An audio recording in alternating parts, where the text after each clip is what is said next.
In today's video, I'm going to teach you how to upload a file to a Confluence page and publish it.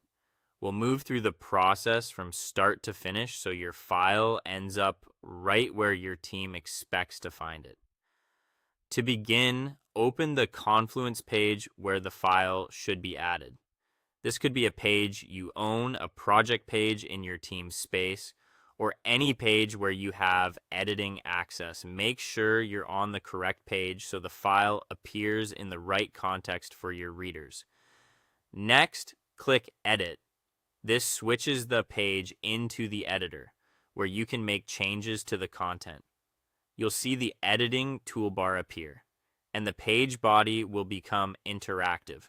If the page is currently being edited by someone else, you may see a notice letting you know.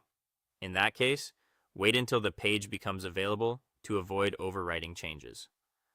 Now you have two simple ways to bring in your file. The first is to drag it directly from your computer into the page. Open your file browser, click and hold the file you want, and drag it over the Confluence editor.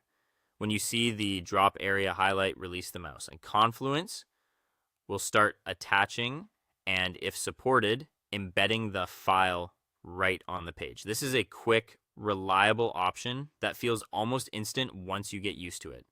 If you prefer a picker, use the Insert Files and Images option in the Editor toolbar. Click it to open a dialog, then browse your computer and choose the file you want to upload. Select the correct file and confirm.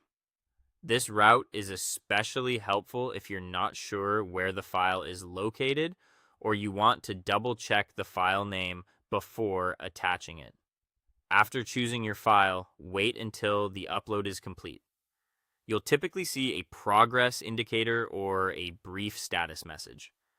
Avoid publishing or navigating away while the file is still uploading. Doing so can interrupt the process and leave the attachment incomplete.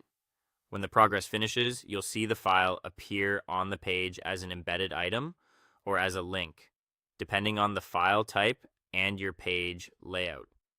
Finally, publish the page so the file is saved and visible. Click Publish and Confluence will commit your changes. Your attachment is now stored with the page and available to anyone who can view that page. That's all there is to it. Open the page, edit, add your file by dragging it in or using Insert Files and Images. Wait for the upload to finish and publish to make it live.